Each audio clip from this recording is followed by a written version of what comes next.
முதலமைச்சர் வந்து பொன்னேரி கூட்டத்தில் இப்ப பங்கேற்றாரு. 1.5 மணி நேரம் பேச்சுல வந்து கிட்டத்தட்ட ஒரு 3/4 மணி நேரம் அதிமுக பாஜக கூட்டணி விமர்சிச்சிருக்கிறார். குறிப்பா வந்து இது வந்து ஒரு சந்தர்ப்பவாத கூட்டணி, அடகு வைக்கப்படும் தமிழ்நாடு அப்படின்னு பேசியிருக்காரு.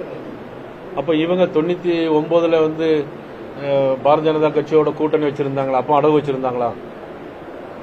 அதாவது சந்தர்ப்பவாத கூட்டணி சொல்றதுக்கு எந்த விதமான காரணமும் இல்லை. அப்போ அவங்க என்ன சந்தர்ப்பம் தான் கூடியிருக்கிறாங்க. காங்கிரஸ் கட்சியும் திமுகவும் இயற்கையான கூட்டணியா ஒன்றும் இல்லையே. எங்களுடைய கட்சி இன்னைக்கு தோல்வி, முதலமைச்சர் அவர்களுக்கு தோல்வி பயம் வந்திருக்கு. அதனாலே சந்தர்ப்பவாத கூட்டணி அப்படின்னு சொல்லிட்டு தோல்வி பயத்தில் பேசிட்டு இருக்காங்க. வேற எத்தனை சாக்கள் வந்தாலும் தமிழ்நாட்டில் ஆட்சி மாற்றம் வந்து ஏற்படாது. 26ல திமுக தான் வந்து ஆட்சி அமைக்கணும்னு பேசியிருக்காங்க. அது அவருடைய எண்ணம். மக்கள்லாம் நினைக்கணும். 234 தொகுதி, 234 சட்டமன்ற தொகுதி இருக்கு. 234 தொகுதியிலையும் பெரும்பான்மையாக ஒரு 130, 140 வந்தால் தான் ஆட்சி அமைக்க முடியும். அதை மக்கள் தான் நிர்ணயம் பண்ணணும். நானே முதலமைச்சர் அவருன்னா எனக்கு சர்வாதிகாரமா இருக்கு. இல்ல தமிழ்நாடு வந்து மற்ற மாநிலத்தோட உரிமையும் கேட்டுட்டு இருக்கு அப்படின்னு அவர் வந்து தெரிவிச்சிருக்காரு. நாங்க எங்களுக்காக மட்டும் பேசல.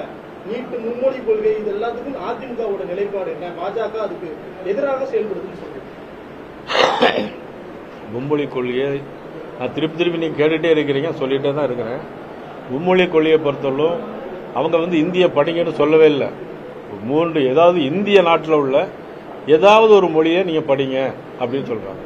ஏற்கனவே தமிழ்நாட்டில் 55 லட்சம் மாணவர்கள் படிச்சுட்டு இருக்காங்க. படிக்காத இருக்கிறது 50 லட்சம் மாணவர்கள் தான் படிக்காம இருக்காங்க. 55 லட்சம் மாணவர்கள் படிச்சுட்டு இருக்கிறாங்க. ஆக இதுல வந்து இந்தி திணிப்பு கொண்டு இல்லை. இந்தி படிக்க வேண்டாம், தெலுங்கு படிக்க வேண்டாம். சட்டமன்றத்தில் பேசினேன். நீங்க தெலுங்கு மக்கள் நிறைய இருக்கிறாங்க, தெலுங்கு பேசக்கூடியவங்க. அதனால தெலுங்கு படிக்க விருப்பம் நிறைய பேர் இருக்குது. தெலுங்கு எடுத்துக்கிடுங்க அல்லது மலையாளத்தை எடுத்துக்கிடுங்க. நம்ம ஒட்டி இருக்கின்ற மாநிலத்தை எடுத்துக்கலாம். சட்டமன்றத்தில் பேசுறீங்க, இதை முடிச்சிருங்க. அடுத்தது இல்ல, அதை விட்டுருங்க. அதுக்கப்புறம் வேற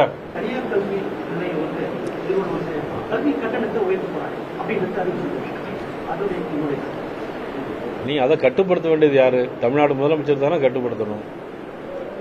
இல்ல, அது தமிழ்நாடு முதலமைச்சர் தானே கட்டுப்படுத்தணும். நீங்க அவங்க எப்படி கட்டுப்படுத்த முடியும்? நீங்க ஆட்சிக்கு வந்தோன்னா சொத்து வரியை கூட்டிட்டாங்க, 300 மடங்கு சொத்து வரியை கூட்டிட்டாங்க. ஆட்சிக்கு வந்த பிறகு மின் கட்டண உயர்வு 300% கூடியிருக்கு. அவங்களே கூட்டிட்டு இருக்கிறாங்க. அவங்க தனியாரை போய் எப்படி கண்ட்ரோல் பண்ண முடியும்? சார், உங்களுக்கு வைக்கப்பட்டிருக்க அந்த பதாகைகள்ல நிறைய எம்ஜிஆர் ரிலேட் பண்ணி பார்க்க முடியும். நீங்களும் ஸ்டேஜ்ல வந்து எம்ஜிஆர் சம்பந்தமான பாடல் பாடுறீங்க. அது என்ன காரணம் அப்படின்னு நாங்கெல்லாம் நிறைய கலியுக எம்ஜிஆர்லாம் வச்சிருக்காங்க. இல்ல, அப்படிலாம் வைக்கக்கூடாது, தப்பு அது. நம்மளாம் எம்ஜிஆர், நீங்களாம் சின்ன பிள்ளைங்க, நாங்களாம் எம்ஜிஆர் ரசிகராக வந்து வளர்ந்து வந்தவங்க. அவருடைய ஒவ்வொரு நடிப்பு, அவருடைய கொள்கை பாடல்கள், அவருடைய ஒவ்வொரு பாடும் பார்த்தீங்கன்னா உன்னை அறிந்தால் உலகத்தில் போராடலாம் அப்படிங்கிற பாடல்லாம் பார்த்தீங்கன்னா ரொம்ப இதாக இருக்கும். அதுபோல் தன்னம்பிக்கை வளரக்கூடிய பாடல்கள் இருக்கும். என்னதான் நடக்கும் நடக்கட்டுமே, இருட்டினில் நீதி மறையட்டுமே. அதெல்லாம் இளைஞர்கள்லாம் நீங்கள் போட்டு கேட்கலாம். அது மாதிரி தன்னம்பிக்கை வளரக்கூடிய ஒரு பாடல்கள். தன்னம்பிக்கையோடு உள்ள தலைவர்.